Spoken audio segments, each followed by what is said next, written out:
আলহামদুলিল্লাহ কুষ্টিয়া জেলা ইবি থানা হরিনারায়ণপুর ইউনিয়ন পূর্ব আবদালপুর আমরা একটা খামার প্রদর্শন করছি। দর্শকবিন্দু আপনারা খামারটি দেখুন। ওয়ালাইকুম আসসালাম রহমতুল্লাহ। ভাই আপনি কেমন আছেন? ইনশাআল্লাহ ভালো আছি। তো আমরা তো আপনার খামারটি প্রদর্শন করলাম, খুব সুন্দর লাগলো। তো খামারটা করছেন কতদিন? খামারটা আসলে আমাদের বাড়ি ওই পাশে ছিল, এইখানে আজ 3-4 বছর করছি। তো আমি 2003 সালে ইন্টারমিডিয়েট পাস করার পরে বিভিন্ন রকম এদিক সেদিক করেছি, করার পরে আশেপাশে দেখি সবাই দুগ্ধ খামার করে, তাই আমি 2টা বাছুর কিনছিলাম, একটা 12,000 টাকা দিয়ে, একটা এবং 7,500 টাকা দিয়ে, এবং 2টা বাছুর কিনে আস্তে আস্তে ওইভাবে লালন পালন করতে করতে করতে করতে আজকে আমার খামারে অন্তত 18-20টা গরু হয়েছে, এবং আরও অনেক গরু আমি বিক্রি করেছি আলহামদুলিল্লাহ। আল্লাহর রহমতে এখন এই গরু বাছুর নিয়ে আমি আমার ছেলে মেয়ে নিয়ে মা আছে, স্ত্রী আছে, আল্লাহর মধ্যে খুব ভালো আছে। তো আলহামদুলিল্লাহ। আপনার এই গরুগুলো খাবার দেন, কি কি খাবার দেন?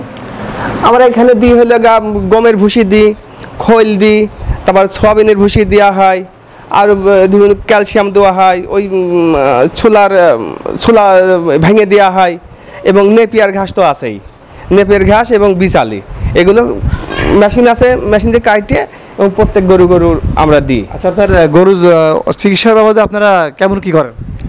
চিকিৎসা একটু আমরা নিজে জানি, এবং আশেপাশে কিছু পল্লী চিকিৎসক আছে, তাদের শরণাপন্ন হই, এবং যখনই বেশি কিছু হয়ে যায় তখন আমরা কুষ্টিয়া উপজেলার যে ভেটেরিনারি হসপিটাল আছে ওখানে যাই আমরা চিকিৎসা নিই আলহামদুলিল্লাহ। তো যাই হোক, আপনার এখন বর্তমান গাভী গরু কয়টা আছে? আমার গাভী এখন 11টা গাভী আছে, আর বাচ্চা টাচ্চা দিয়ে 18-19টা মতো আছে। আচ্ছা, আপনার এই গরুর দুধ কী পরিমাণে হয়?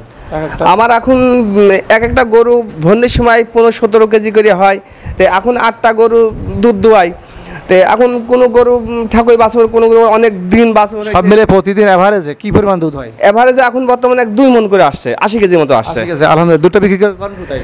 এটা দুধ বিক্রি করি হরিনারায়ণপুর। এখানে আছে ঘোষ আছে, এবং কুষ্টিয়া থেকে ঘোষ আছে, এবং ওইখানেই দেওয়া হয়। বেচাকেনার কোনো সমস্যা নাই? বর্তমান বেচা কেনার সমস্যা নেই, তবে এমন সময় আছে বেচা কেনা খুব কষ্ট হয়ে যায়, যেমন বৃষ্টির মৌসুমে খুব বৃষ্টি হয়, ওই সময় ক্রেতারা আসতে পারে না, আমাদের দুধ বেচা খুব সমস্যা হয়। ওই তখন দেখা যাচ্ছে এমনকি 30-40 টাকা শেয়ারও বিক্রি করতে হয়। দেখুন ওই 30-40 টাকা শেয়ার বিক্রি করলে আমাদের খামারে খুবই কষ্ট হয়ে যায়।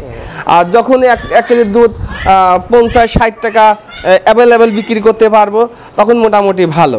আর বর্তমান মানে গরুর খাদ্যর দাম তো আকাশচুম্বী হয়ে গেছে, এবং এই খাদ্য এত আকাশচুম্বী হয়ে গেছে, এবং এই দুধটা কিছু না হলেও ম্যাক্সিমাম মানে 60 টাকা এভারেজ প্রত্যেক দিন বেচতে হবে, আর না হলে পরে আমাদের মতো খামারে খুব কষ্ট হয়ে যায়। যাক, সব মিলে সুন্দর লাগলো, আপনার খামারটা দেখে ভালো লাগলো।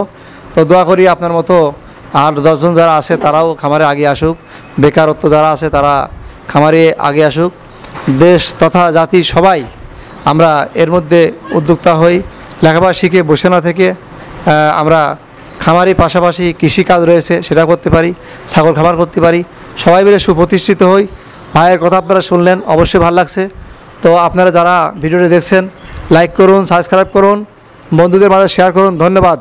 আবার দেখা হবে। আল্লাহ হাফেজ।